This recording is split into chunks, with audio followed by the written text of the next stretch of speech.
한국? 거기서 뭘 배우라는 거지? 남미 명문 국제학교 학생들이 빠진 건 바로 이 덫이었어요. 유럽도 미국도 아닌 아시아로의 수학여행. 32명 모두가 실망한 웃음을 터뜨렸죠. 하지만 소피아만은 달랐습니다.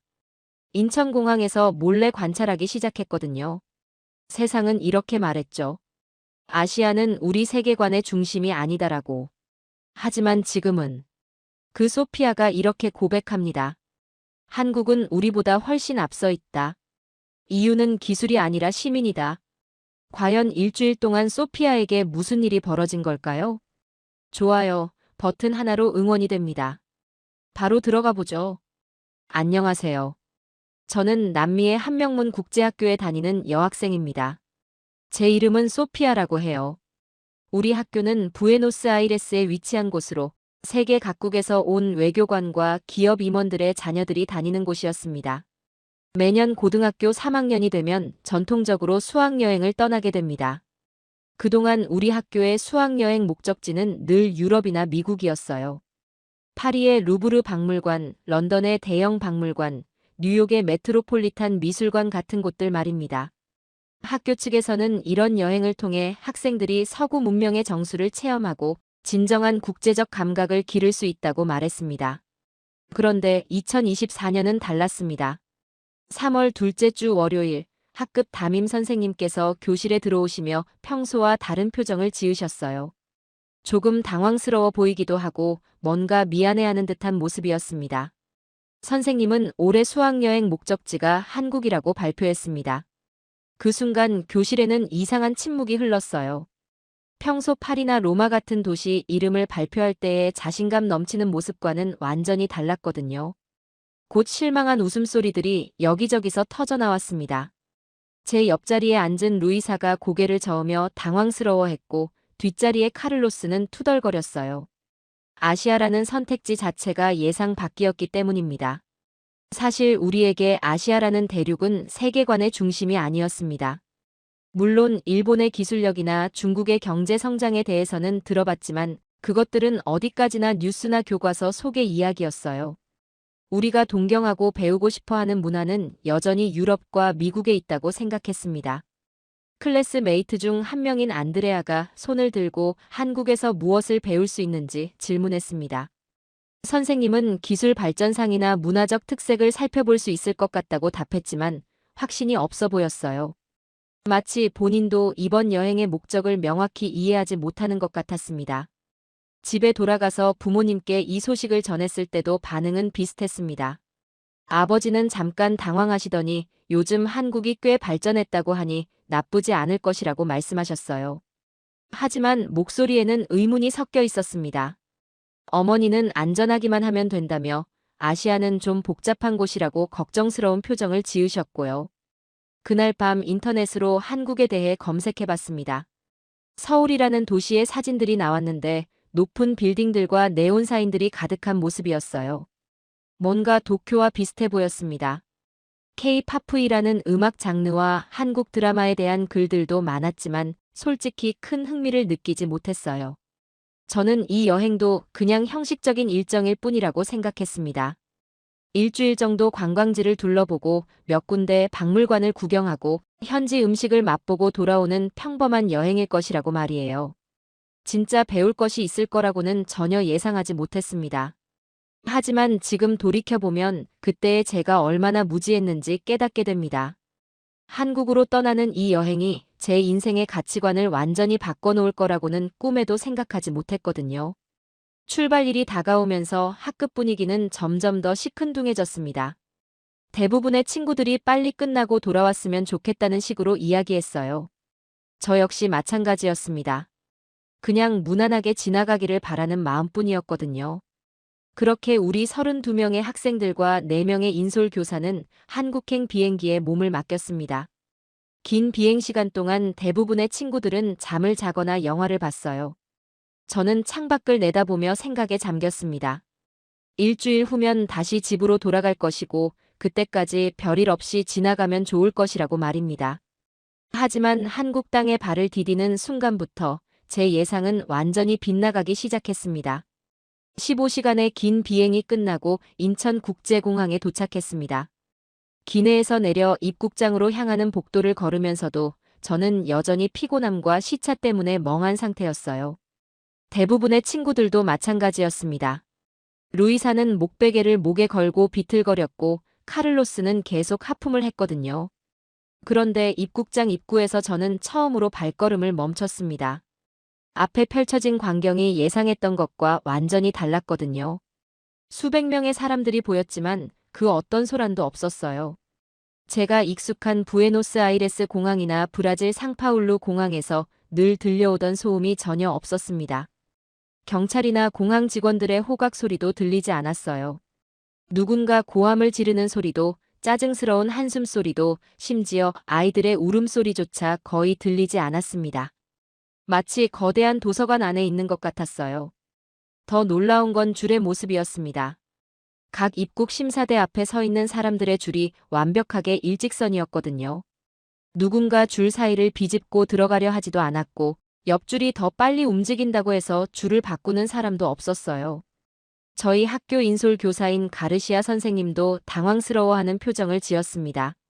선생님은 30년 넘게 학생들과 해외여행을 다니신 분인데 이런 모습은 처음 보신다고 작은 목소리로 말씀하셨어요. 가장 신기했던 건 사람들의 행동이었습니다. 모두가 자신의 차례를 조용히 기다리고 있었어요. 휴대폰을 보거나 책을 읽거나 아니면 그냥 조용히 서 있거나 누구 하나 불평하지 않았습니다. 저는 무의식 중에 시계를 봤어요. 오후 2시 30분이었습니다. 점심시간이 지난 시각인데도 사람들은 여유로워 보였어요. 급하게 서두르는 사람도 초조해하는 사람도 보이지 않았습니다. 우리가 줄을 서기 위해 움직이기 시작했을 때도 마찬가지였어요. 앞에 서 있던 한국 사람들이 자연스럽게 공간을 만들어줬습니다. 누군가 시키지도 않았는데 말이에요. 마치 보이지 않는 규칙이 있는 것처럼 모두가 그 규칙을 당연하게 따르고 있었어요. 입국 심사관도 놀라웠습니다. 우리 여권을 받아보며 작은 미소를 지었어요. 스페인어로 된 우리 여권을 보고도 당황하지 않았습니다. 오히려 천천히 살펴보고 도장을 찍어준 후 한국어로 뭔가 말했어요. 아마 환영한다는 뜻이었을 거예요. 수암을 찾는 곳에서도 마찬가지였습니다. 컨베이어 벨트 주변에 서 있는 사람들이 질서정연했어요. 자신의 짐이 나오지 않았는데도 앞쪽에 서서 다른 사람들을 가리지 않았습니다. 짐을 찾은 사람들은 빠르게 자리를 비켜줬고요. 제 옆에 서 있던 안드레아가 작은 목소리로 속삭였어요. 이상하다고, 사람이 이렇게 많은데 어떻게 이렇게 조용할 수 있느냐고 말입니다. 저도 같은 생각이었어요. 저희가 살던 아르헨티나에서는 공항이라는 곳이 늘 소란스러웠거든요. 사람들이 큰 소리로 이야기하고 아이들이 뛰어다니고 짐을 찾느라 서로 밀치기도 했어요. 그게 당연한 풍경이라고 생각했습니다. 그런데 여기는 달랐어요. 통제하는 사람이 없는데도 질서가 유지되고 있었습니다. 아무도 큰 소리를 내지 않았고 급하게 서두르지도 않았어요. 마치 모든 사람이 서로를 배려하는 것이 자연스러운 일처럼 행동하고 있었습니다. 세관을 통과할 때도 마찬가지였어요. 검사를 받는 사람들이 짐을 정리하는 동안 뒤에 기다리는 사람들은 조용히 기다렸습니다. 누구도 빨리 하라고 재촉하지 않았어요. 공항 밖으로 나오면서 저는 생각했습니다. 이게 바로 통제가 없는 질서라는 것일까요? 지금까지 저는 질서란 누군가가 규칙을 만들고 그것을 지키도록 감시하고 강요해야 생기는 것이라고 믿었거든요. 하지만 여기서는 아무도 감시하지 않았는데도 모든 사람이 자발적으로 질서를 지키고 있었어요. 마치 그것이 당연한 일처럼 말입니다. 버스에 오르면서 가르시아 선생님이 말씀하셨어요. 한국 사람들은 참 예의 바르다고, 우리도 이번 여행 동안 현지 문화를 존중해야 한다고 말이에요. 하지만 저는 이미 느끼고 있었습니다. 이건 단순한 예의의 문제가 아니라는 것을요. 공항에서 본 그 모습은 제게 첫 번째 질문을 던졌습니다. 사람들이 이렇게 행동하는 이유가 무엇일까? 어떻게 이런 사회가 만들어진 걸까? 그리고 우리와는 무엇이 다른 걸까? 아직 한국에 도착한 지 이 시간도 안 됐는데 벌써 제가 알고 있던 상식이 흔들리기 시작했습니다. 다음 날 아침, 우리는 본격적인 일정을 시작했습니다.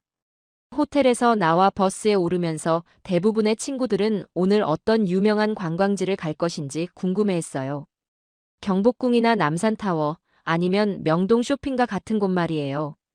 하지만 우리 가이드인 김민준 씨는 전혀 다른 계획을 갖고 계셨습니다. 30대 중반으로 보이는 분이었는데 유창한 영어와 스페인어를 구사하셨어요. 첫인상부터 여느 관광 가이드와는 달랐습니다. 김 씨는 우리에게 말했어요. 오늘은 관광지가 아닌 진짜 서울을 보여주고 싶다고, 한국 사람들이 실제로 살아가는 모습을 관찰해보자고 했습니다. 처음에는 그 말이 무슨 뜻인지 잘 이해하지 못했어요. 첫 번째 목적지는 2호선 강남역이었습니다. 오전 8시 30분 출근 시간대 지하철역에 도착했을 때 저는 깜짝 놀랐어요. 사람이 정말 많았거든요. 부에노스아이레스 지하철도 러시아워에는 붐비지만 이 정도는 아니었습니다. 하지만 더 놀라운 건 그 많은 사람들 사이에서도 질서가 유지되고 있다는 점이었어요. 에스컬레이터에서는 모든 사람이 오른쪽에 서 있었습니다. 왼쪽은 급한 사람들을 위해 비워뒀고요. 누군가 가르쳐 준 것도 아닌데 자연스럽게 그렇게 하고 있었어요. 개찰구를 통과할 때도 마찬가지였습니다. 사람들은 자신의 차례를 기다렸고 카드를 찍은 후에는 빠르게 지나갔어요. 뒤에 사람이 기다리고 있다는 걸 의식하고 있는 것 같았습니다. 지하철 플랫폼에서는 더욱 흥미로운 광경을 볼 수 있었어요. 지하철이 들어오기 전부터 사람들이 두 줄로 서서 기다리고 있었거든요. 지하철 문이 열리는 위치를 정확히 알고 있는 것처럼 보였습니다.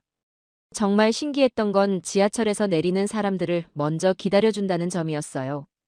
탈 사람들이 양쪽으로 비켜서서 내리는 사람들이 모두 나올 때까지 기다렸습니다. 그 후에야 차분하게 타기 시작했어요.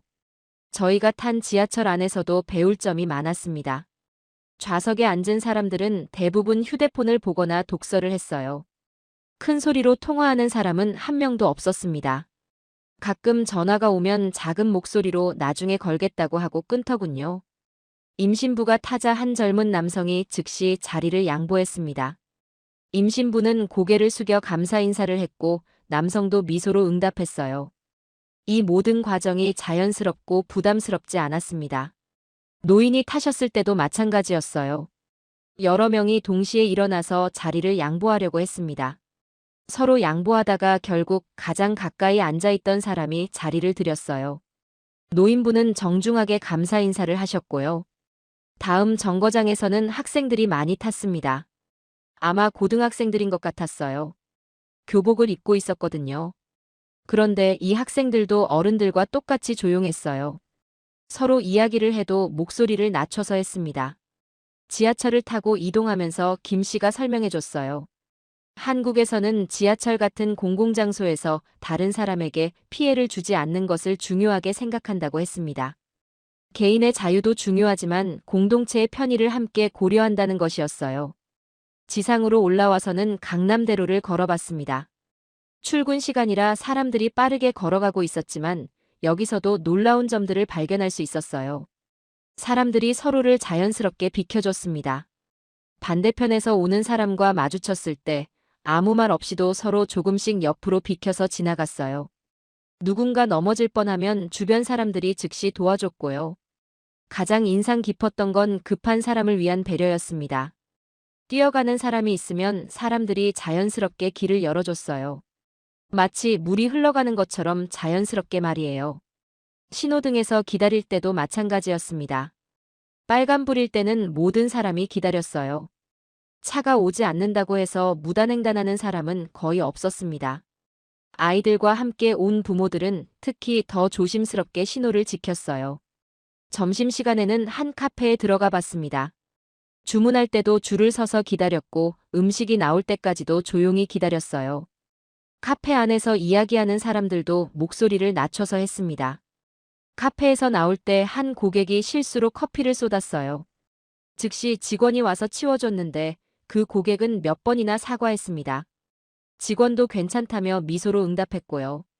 주변 고객들도 별다른 반응 없이 자연스럽게 넘어갔어요. 하루 종일 서울 거리를 돌아다니면서 저는 깨달았습니다. 여기에는 보이지 않는 규칙들이 있다는 것을요. 그런데 그 규칙들은 법이나 제도로 강요되는 것이 아니었어요. 사람들이 자발적으로 당연하게 지키고 있는 것들이었습니다. 함께 쓰는 공간에서는 나만 생각하면 안 된다는 것, 다른 사람의 편의도 함께 고려해야 한다는 것, 급하더라도 기본적인 예의는 지켜야 한다는 것, 이런 것들이 이 사회의 기본 원칙인 것 같았어요. 호텔로 돌아오는 버스 안에서 저는 생각했습니다. 이게 진짜 문명이 아닐까요? 높은 건물이나 빠른 인터넷보다도 사람들이 서로를 배려하며 살아가는 이런 모습이 말이에요. 여행 3일째, 우리에게는 특별한 일정이 기다리고 있었습니다. 서울의 한 고등학교를 방문해서 현지 학생들과 교류하는 시간이었어요. 아침 9시에 도착한 그 학교는 우리가 다니는 국제학교와는 분위기가 완전히 달랐습니다. 교문을 들어서자마자 느낀 건 조용함이었어요. 학생들이 복도를 걸어다니고 있었지만 큰 소리로 떠드는 아이들은 거의 없었습니다. 우리 학교에서는 쉬는 시간마다 복도가 시끄럽고 활기찬데 여기는 도서관 같은 분위기였어요. 첫 번째로 참관한 건 수학 시간이었습니다. 고등학교 2학년 수업이었는데 선생님이 칠판에 복잡한 함수 문제를 적어 놓으셨더군요. 우리는 교실 뒤편에 조용히 앉아서 관찰했어요. 선생님께서 한 학생을 지목해서 문제를 풀어보라고 하셨습니다. 그 학생은 칠판 앞으로 나와서 문제를 풀기 시작했어요. 그런데 중간에 계산 실수를 했습니다. 우리 학교였다면 분명히 다른 아이들이 웃거나 손가락질을 했을 텐데 여기서는 그런 반응이 전혀 없었어요. 오히려 옆자리 학생이 작은 목소리로 힌트를 줬습니다. 그 학생이 다시 계산해보니 정답이 나왔어요. 선생님은 처음에 틀렸다고 지적하지 않으시고 다시 풀어본 과정을 자세히 설명해달라고 하셨습니다. 더 놀라운 건 그 다음이었어요. 선생님께서 교실 전체에게 물으셨습니다. 이 문제를 푸는 다른 방법이 있는지, 그리고 처음에 실수했던 부분에서 다들 어려움을 느끼는지 말이에요. 몇 명의 학생들이 손을 들고 자신들도 비슷한 실수를 자주 한다고 털어놨습니다. 그러자 선생님은 그 실수를 방지하는 방법에 대해 함께 이야기해보자고 하셨어요. 문제를 틀린 것이 창피한 일이 아니라 배움의 기회가 되는 분위기였습니다. 다음으로 참관한 영어 시간은 더욱 인상적이었어요. 학생들이 자유롭게 토론하는 수업이었거든요. 주제는 환경 문제에 대한 것이었는데 각자 다른 의견을 가지고 있었습니다. 한 학생이 발표를 했는데 영어 발음이 완벽하지 않았어요. 문법 실수도 몇 개 있었고요. 하지만 다른 학생들은 그 내용에 집중해서 들었습니다. 발표가 끝나고 질문하거나 의견을 덧붙이는 학생들도 있었어요. 선생님도 마찬가지였습니다. 발음이나 문법보다는 그 학생이 전달하려는 내용과 생각에 더 관심을 보이셨어요.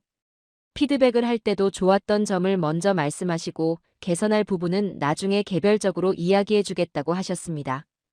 토론이 진행되면서 저는 더욱 놀랐습니다. 의견이 다른 학생들끼리도 서로를 존중했어요. 누군가 다른 생각을 말하면 그 의견을 비판하기보다는 이해하려고 노력했습니다. 심지어 자신의 생각이 틀렸을 수도 있다고 인정하는 학생도 있었어요.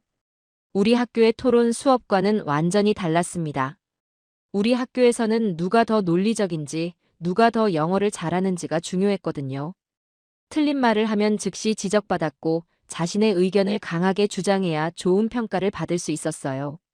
하지만 여기서는 정답을 찾는 것보다 함께 생각하는 과정이 더 중요해 보였습니다. 학생들은 서로의 의견을 듣고 자신의 생각을 보완하거나 수정하는 모습을 보였어요. 점심시간에는 그 학교 학생들과 함께 식사를 했습니다. 우리를 안내해준 학생은 박지민이라는 여학생이었어요. 영어를 정말 잘했는데 겸손한 태도가 인상적이었습니다. 지민이에게 학교 생활에 대해 물어봤어요. 성적 경쟁이 치열하지 않냐고 했더니 물론 입시 스트레스는 있지만 학급 내에서는 서로 도와주는 분위기라고 했습니다. 모르는 문제가 있으면 친구들에게 물어보고 서로 설명해 주는 것이 자연스럽다고 하더군요. 특히 인상 깊었던 건 시험 기간 이야기였어요. 우리 학교에서는 시험 기간에 친구들끼리 경계하고 정보를 숨기는 경우가 많은데 여기서는 오히려 함께 공부한다고 했어요. 서로 이해한 부분을 설명해주고 어려운 부분은 같이 고민한다는 것이었습니다. 오후에는 과학 실험 수업에 참여해볼 기회가 있었어요. 화학 실험이었는데 학생들이 4명씩 조를 이뤄서 진행하는 방식이었습니다. 우리도 각각 다른 조에 들어가서 함께 실험했어요. 제가 들어간 조의 학생들은 저를 자연스럽게 받아들여줬습니다. 한국어로 실험 과정을 설명해 주다가 제가 이해하지 못하는 것 같으면 영어로 다시 설명해 줬어요. 제가 실험 도구 사용법을 몰라서 실수했을 때도 웃으며 다시 알려줬습니다. 실험 결과가 예상과 다르게 나왔을 때도 마찬가지였어요. 누구를 탓하기보다는 어디서 실수했는지 함께 찾아보자고 했어요.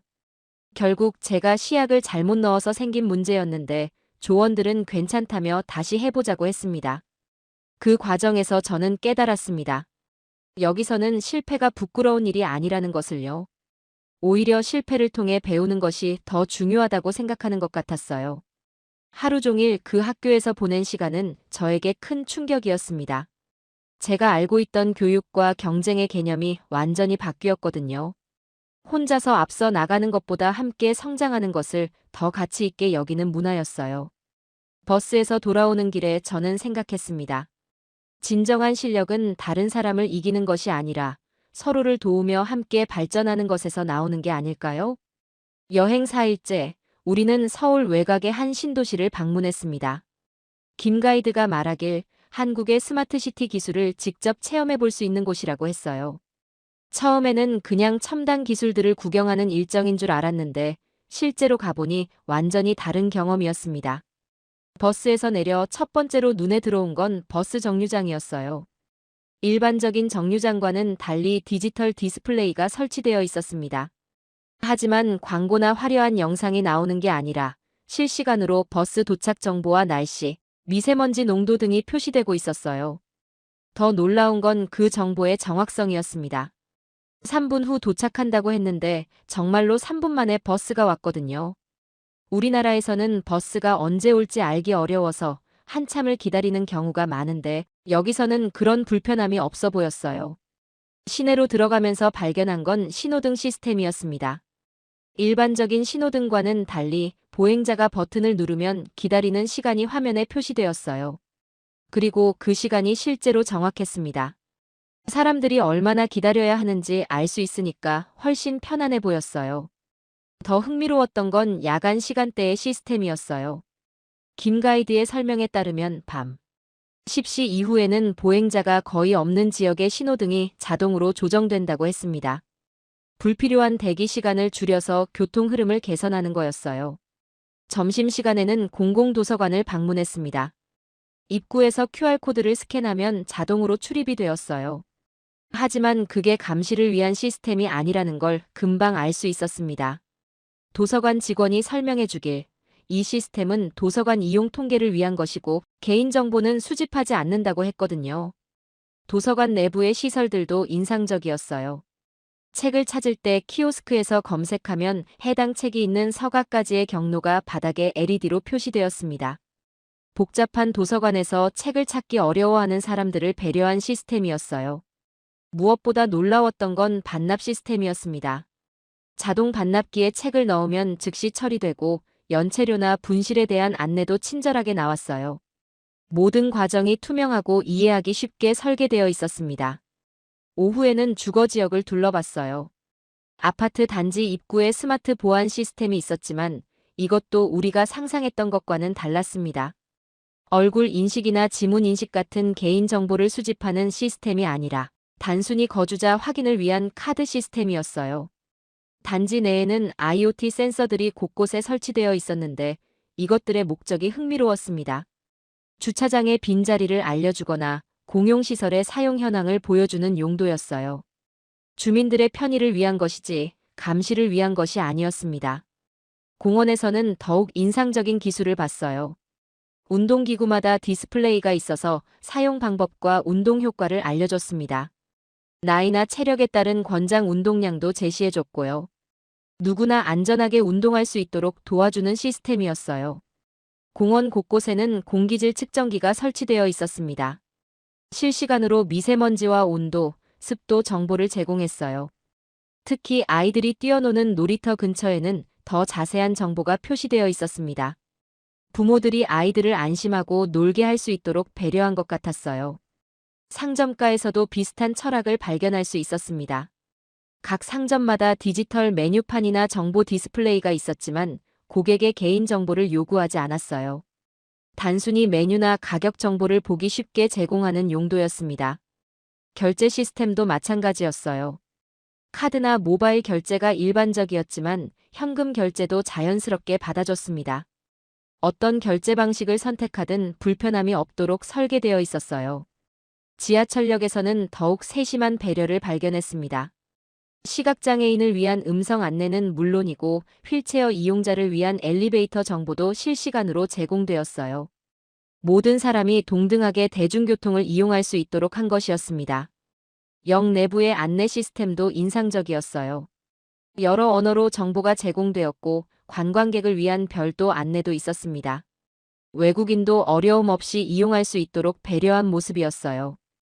가장 놀라웠던 건 이 모든 시스템이 개인의 사생활을 침해하지 않으면서도 공공의 편의를 극대화했다는 점이었습니다.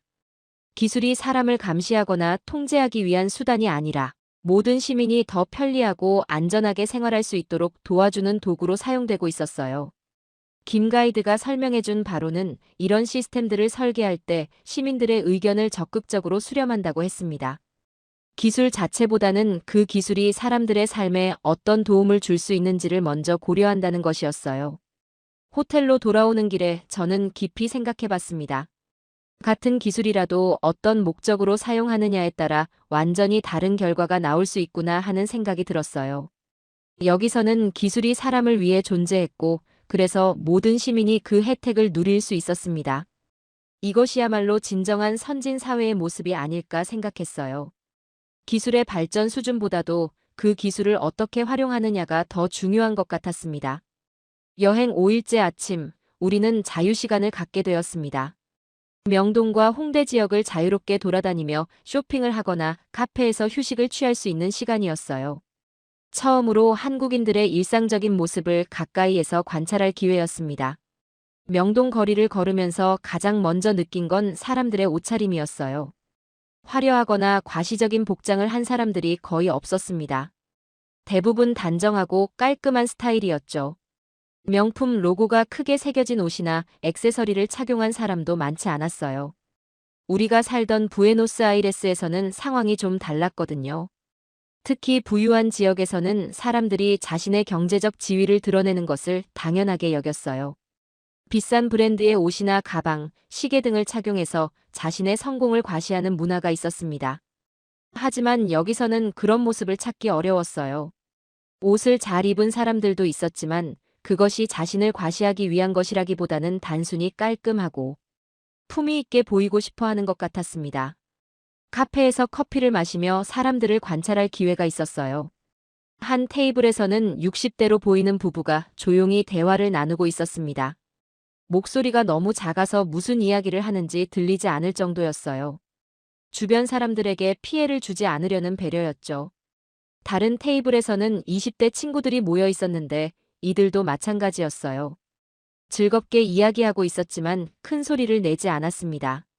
가끔 웃음소리가 들리면 손으로 입을 가리거나 고개를 숙여서 소리를 줄이려고 했어요. 특히 인상 깊었던 건 한 젊은 여성의 모습이었습니다. 휴대폰으로 통화를 하다가 목소리가 조금 커지자 즉시 자리에서 일어나 카페 밖으로 나가더군요. 다른 사람들에게 방해가 될까봐 배려한 것이었어요. 지하철역에서는 더욱 인상적인 장면을 목격했습니다. 70대로 보이는 할머니가 지하철에 타시는데 즉시 여러 명이 자리를 양보하려고 일어났어요. 서로 양보하다가 결국 가장 가까이 앉아있던 30대 남성이 자리를 들였습니다. 할머니는 정말 정중하게 감사 인사를 하셨어요. 그리고 그 남성도 미소로 응답했습니다. 이 모든 과정이 자연스럽고 따뜻했어요. 누군가 시켜서 하는 것이 아니라 진심으로 배려하는 마음에서 나오는 행동이라는 걸 느낄 수 있었습니다. 다음 역에서는 임신부가 탔어요. 배가 많이 불러 있었는데 이번에도 여러 명이 동시에 자리를 양보하려고 했습니다. 임신부는 고개를 숙여 감사 인사를 하며 자리에 앉았어요. 그런데 놀라웠던 건 주변 사람들의 반응이었습니다. 임신부가 편안히 앉을 수 있도록 자연스럽게 공간을 만들어줬어요. 가방을 무릎 위에 올리거나 몸을 조금씩 옮겨서 임신부가 충분한 공간을 가질 수 있도록 했습니다. 이런 세심한 배려는 처음 보는 것이었어요. 백화점에서 쇼핑을 할 때도 비슷한 경험을 했습니다. 한 중년 여성이 엘리베이터에서 실수로 제 발을 밟았어요. 정말 가볍게 스쳤을 뿐인데 그분은 깊게 고개를 숙이며 여러 번 사과했습니다.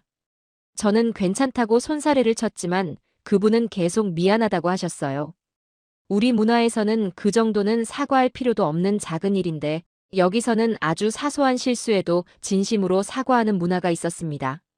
이런 모습을 보면서 저는 깊이 생각해 봤어요. 저녁 시간에 한 전통 찻집에 들어갔을 때의 일도 인상 깊었습니다. 50대 정도 되어 보이는 남성이 차를 주문하고 기다리고 있었는데 갑자기 휴대폰이 울렸어요. 그분은 전화를 받지 않고 진동으로 돌린 후 밖으로 나가서 통화를 하더군요. 몇 분 후 들어와서 주인에게 작은 목소리로 사과했어요. 전화 때문에 잠시 나갔다가 온다고 말씀드리지 못해서 죄송하다는 것이었습니다. 주인도 미소로 괜찮다고 응답했고요. 이런 장면들을 보면서 저는 깨달았습니다. 진짜 품격이라는 건 비싼 옷이나 액세서리에서 나오는 게 아니구나 하고 말이에요. 다른 사람을 배려하는 마음, 사소한 실수에도 진심으로 사과하는 태도, 공공장소에서 다른 사람에게 피해를 주지 않으려는 노력, 이런 것들이야말로 진정한 품격이었어요. 홍대 지역의 한 작은 식당에서 저녁을 먹을 때도 비슷한 경험을 했습니다. 옆 테이블에 앉은 대학생들이 즐겁게 대화를 나누고 있었는데 목소리를 낮춰서 이야기했어요. 가끔 웃음이 터져도 손으로 입을 가리면서 소리를 줄이려고 했습니다. 식사를 마치고 나갈 때도 마찬가지였어요. 의자를 조심스럽게 밀어넣고 테이블을 깨끗하게 정리한 후 나갔습니다. 식당 직원에게도 정중하게 인사를 하고요. 그날 하루 종일 거리를 돌아다니면서 저는 수없이 많은 작은 배려들을 목격했습니다. 문을 잡아주는 사람들, 길을 양보하는 사람들, 실수했을 때 진심으로 사과하는 사람들. 이 모든 것들이 자연스럽게 이루어지고 있었어요. 호텔로 돌아가는 길에 저는 생각했습니다. 우리가 그동안 추구해온 것들이 정말 가치 있는 것들이었을까요? 비싼 물건으로 자신을 치장하고 남들보다 더 많이 가지는 것이 성공의 척도라고 생각해왔는데 진정한 삶의 질은 이런 작은 배려와 존중에서 나오는 게 아닐까요? 그날 밤 침대에 누워 하루를 되돌아보면서 저는 하나의 확신을 갖게 되었습니다. 품격은 돈으로 살 수 있는 것이 아니라 일상에서의 작은 행동들을 통해 만들어지는 것이라는 확신이었어요. 한국에서의 일주일이 끝나고 부에노스아이레스로 돌아온 후 저는 며칠 동안 이상한 기분에 사로잡혀 있었습니다. 익숙한 집, 익숙한 거리, 익숙한 사람들인데도 뭔가 다르게 보이기 시작했어요. 아니, 정확히는 제가 달라진 것이었습니다. 공항에서 집까지 가는 길에서부터 그 차이를 느꼈어요. 택시기사가 클렉슨을 계속 울려댔고 다른 차들과 새치기 경쟁을 벌였습니다. 신호등에서는 빨간불인데도 무단횡단하는 사람들이 보였고 횡단보도에서는 보행자와 자동차가 서로를 견제하며 지나갔어요. 이런 모습들이 예전에는 그냥 일상이었는데 이제는 낯설게 느껴졌습니다. 한국에서 본 질서 있는 모습들이 계속 떠올랐거든요. 같은 상황이어도 얼마나 다르게 해결할 수 있는지를 봤기 때문이었어요. 학교에 복학한 첫날도 마찬가지였습니다. 복도에서 뛰어다니며 큰 소리로 떠드는 친구들, 수업 시간에 선생님 말을 끊고 자신의 의견을 강하게 주장하는 학생들, 틀린 답을 말한 친구를 비웃는 분위기. 이 모든 것들이 새롭게 보였어요. 가장 충격적이었던 건 급식실에서의 모습이었습니다. 줄을 서지 않고 새치기하는 학생들, 큰 소리로 이야기하며 식사하는 분위기, 식판을 정리하지 않고 그냥 두고 가는 사람들. 한국의 조용하고 정돈된 식당 풍경과는 너무 대조적이었어요. 이런 경험들이 쌓이면서 저는 뭔가를 기록해야겠다는 생각이 들었습니다. 단순히 여행 후기가 아니라 제가 느낀 솔직한 감상을 정리하고 싶었어요. 그래서 주말에 조용히 앉아서 글을 써보기 시작했습니다. 처음에는 길게 쓸 생각이었는데 결국 몇 줄로 요약하게 되었어요. 핵심만 간단 명료하게 표현하고 싶었거든요. 그렇게 나온 글이 이것이었습니다. 한국은 우리보다 훨씬 앞서 있다. 이유는 기술이 아니라 시민이다. 이 짧은 글을 학교 SNS 커뮤니티에 올렸어요. 처음에는 별 반응이 없을 줄 알았습니다. 그냥 개인적인 여행 소감 정도로 받아들여질 거라고 생각했거든요. 하지만 예상과 달리 반응이 빠르게 나타나기 시작했어요. 처음에는 몇 명의 댓글이었는데 점점 더 많은 사람들이 관심을 보이기 시작했습니다. 좋아요, 수도 급속히 늘어났고요. 문제는 댓글의 내용이었어요. 생각보다 부정적인 반응들이 많았습니다. 어떤 친구는 제가 우리나라를 비하한다고 했고, 다른 친구는 일주일 여행으로 뭘 안다고 하느냐며 비판했어요. 특히 상급생들의 반응이 거셌습니다. 한 선배는 댓글로 이렇게 썼어요. 외국에 한번 다녀왔다고 해서 우리 문화를 폄하하는 것은 잘못된 태도라고. 모든 나라에는 각각의 장단점이 있다고 말이에요. 부모님도 이 글을 보시게 되었습니다. 어머니는 걱정스러운 표정으로 말씀하셨어요. 이런 글을 공개적으로 올리면 오해를 받을 수 있다고, 앞으로는 좀 더 신중하게 생각하고 글을 쓰라고 하셨습니다. 아버지는 더 직접적이었어요. 나라를 비교하는 것 자체가 바람직하지 않다고, 각 나라마다 고유한 문화와 역사가 있는데 단순히 좋다 나쁘다로 평가할 수 없다고 말씀하셨습니다. 학급 담임 선생님도 저를 따로 불러서 이야기하셨어요. 선생님은 제가 한국에서 좋은 경험을 한 것은 이해하지만 그것을 우리 사회와 직접적으로 비교하는 표현은 적절하지 않다고 하셨습니다. 특히 공개적인 글로 올리는 것은 더욱 조심해야 한다고 강조하셨어요. 하지만 저는 혼란스러웠습니다. 제가 쓴 글이 정말 우리나라를 비하하는 내용이었을까요? 저는 단순히 제가 관찰한 것들을 정직하게 표현했을 뿐이었어요. 한국에서 본 시민의식과 질서, 배려, 문화가 인상 깊었다는 것을 말한 것뿐이었습니다. 며칠 후에는 더 큰 파장이 일어났어요. 제 글이 학교를 넘어서 다른 SNS로도 퍼지기 시작한 것이었습니다. 어떤 사람들은 제 의견에 동조했지만 더 많은 사람들이 비판적이었어요. 가장 힘들었던 건 친구들의 반응이었습니다. 평소에 친하게 지내던 친구들마저 저를 이상한 시선으로 바라보기 시작했어요. 루이사는 제가 한국에 다녀온 후 오만해졌다고 했고, 카를로스는 제가 우리 문화를 무시한다고 했습니다. 하지만 저는 계속 생각했어요. 정말 제가 잘못된 것일까요? 저는 비교를 한 게 아니라 관찰을 한 것이었어요. 한국에서 본 것들이 인상 깊었다고 말한 것이 왜 우리나라를 비하하는 것이 될까요? 어떤 사회든 배울 점이 있다고 인정하는 것이 왜 잘못된 일일까요? 오히려 다른 문화에서 좋은 점을 발견하고 그것을 인정하는 것이 더 성숙한 태도가 아닐까요? 저는 자꾸 한국에서의 경험들이 떠올랐어요. 지하철에서 자연스럽게 자리를 양보하던 사람들, 공공장소에서 다른 사람을 배려하던 모습들, 실수했을 때 진심으로 사과하던 태도들. 이런 것들이 부럽다고 느끼는 것이 잘못된 감정일까요? 글을 올린 지 일주일이 지나면서 논란은 점차 잦아들었지만 저는 여전히 고민에 빠져 있었습니다. 진실을 말하는 것과 사회적 화합을 유지하는 것 사이에서 어떤 선택을 해야 하는지 알 수 없었거든요. 하지만 한 가지는 확실했어요. 저는 거짓말을 한 것이 아니었습니다. 제가 본 것, 느낀 것을 정직하게 표현했을 뿐이었어요. 그리고 그런 정직한 관찰이 있어야만 우리도 발전할 수 있다고 생각했습니다. 결국 저는 그 글을 삭제하지 않기로 결정했어요. 비록 많은 사람들이 불편해하더라도 제가 경험한 진실을 숨길 필요는 없다고 생각했기 때문입니다. 다만 앞으로는 더 신중하게, 더 깊이 생각해서 글을 쓰겠다고 마음먹었어요. 그 논란이 있은 지 한 달이 지났습니다. 시간이 흐르면서 주변의 반응도 조금씩 달라졌어요. 처음에는 제 글에 대해 비판적이었던 사람들도 점차 다른 시각으로 바라보기 시작했습니다.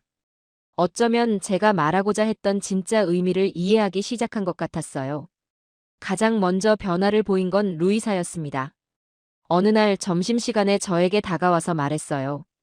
제 글을 다시 읽어봤는데 처음에는 우리나라를 비판하는 것 같아서 기분이 나빴지만 지금 생각해보니 그게 아니었다는 걸 알겠다고 했습니다.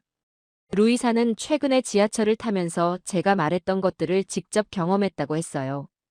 임신부가 탔는데도 자리를 양보하지 않는 사람들, 큰 소리로 통화하며 다른 사람들에게 피해를 주는 사람들. 이런 모습들을 보면서 정말 우리에게 부족한 점들이 있다는 걸 깨달았다고 했습니다. 카를로스도 마찬가지였어요. 처음에는 제가 오만해졌다고 했었는데 며칠 후에는 사과하며 다가왔습니다. 자기도 생각해보니 제가 말한 게 틀린 말은 아니라는 거였어요. 다만 그걸 받아들이기가 쉽지 않았을 뿐이라고 했습니다. 학교 분위기도 서서히 바뀌었어요. 몇몇 선생님들은 제 경험을 수업 시간에 긍정적으로 언급하기 시작했습니다. 사회 선생님은 다른 문화를 경험하고 객관적으로 관찰하는 것의 중요성에 대해 말씀하셨고, 철학 선생님은 비판적 사고의 필요성을 강조하셨어요. 가장 큰 변화는 저 자신에게 일어났습니다. 한국에서의 일주일은 제 인생의 기준점을 완전히 바꿔놓았거든요. 선진국이라는 개념 자체가 달라졌어요. 높은 건물이나 빠른 인터넷, 비싼 자동차 같은 것들이 선진국의 척도가 아니라는 걸 깨달았습니다. 진정한 선진국은 시민의식의 수준으로 결정되는 것이었어요. 서로를 배려하고 존중하는 마음, 공공의 이익을 개인의 편의보다 우선시하는 태도, 작은 실수에도 진심으로 사과하는 겸손함. 이런 것들이야말로 진정한 선진 문화의 지표였습니다. 통제와 신뢰에 대한 개념도 바뀌었어요. 지금까지 저는 질서라는 것이 강력한 규칙과 엄격한 감시를 통해서만 가능하다고 생각했었거든요. 하지만 한국에서는 달랐어요. 아무도 감시하지 않는데도 사람들이 자발적으로 질서를 지키는 모습을 봤습니다. 이런 사회가 가능하다는 것을 직접 본 이상, 저는 예전의 생각으로 돌아갈 수 없었어요. 우리도 얼마든지 그런 사회를 만들 수 있다는 희망을 갖게 되었습니다. 물론 하루아침에 바뀔 수는 없겠지만, 한 사람 한 사람이 변화한다면 분명히 가능한 일이라고 생각했어요. 실제로 저는 일상생활에서 작은 변화들을 실천하기 시작했습니다.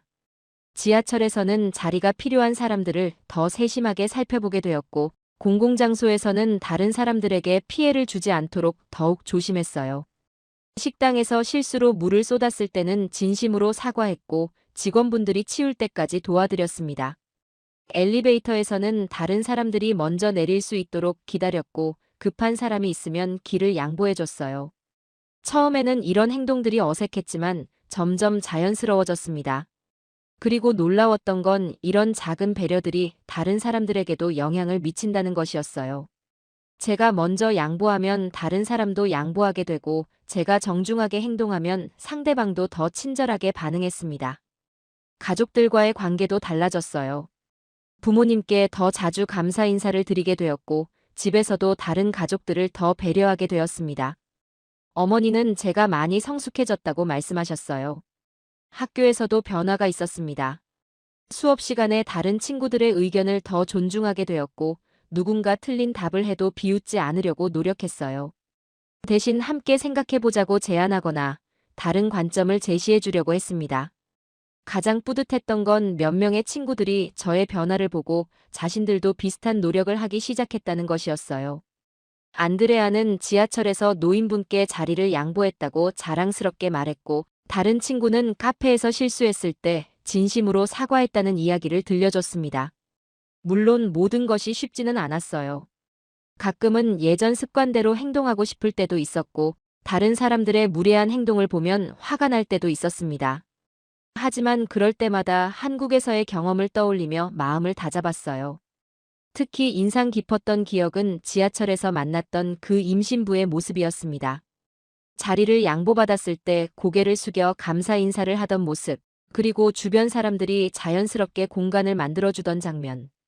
그런 따뜻한 배려가 가득한 사회에서 살고 싶다는 마음이 들었어요. 지금 저는 확신합니다. 일주일간의 한국 수학여행이 제 인생을 바꿨다고요. 단순히 새로운 문화를 경험한 것이 아니라 인간이 어떻게 살아가야 하는지에 대한 근본적인 가치관을 다시 세우게 되었습니다. 그 여행은 이미 끝났지만 진짜 여행은 지금도 계속되고 있어요. 매일매일 더 나은 사람이 되려고 노력하는 여행, 주변 사람들과 더 조화롭게 살아가려고 애쓰는 여행 말입니다. 이제 저에게는 새로운 질문들이 생겼어요. 우리 사회도 그런 모습으로 바뀔 수 있을까? 나 혼자의 작은 실천이 정말 의미가 있을까? 다른 사람들도 이런 변화에 동참할까? 답은 아직 모르겠지만 한 가지는 확실해요. 저는 이미 돌아갈 수 없는 강을 건넜다는 것입니다. 더 나은 사회가 가능하다는 걸 직접 봤기 때문에 이제는 그런 사회를 만들어가는 일에 제 작은 몫을 다하고 싶습니다. 한국에서의 일주일, 그것은 단순한 수학여행이 아니라 제 인생의 전환점이었습니다. 그리고 그 변화는 지금도 앞으로도 계속될 것입니다. 오늘 영상은 여기까지입니다. 도움이 되셨다면 좋아요와 구독 알림 설정까지 부탁드려요. 다음 영상에서도 더 유익한 내용으로 찾아뵙겠습니다. 시청해주셔서 감사합니다.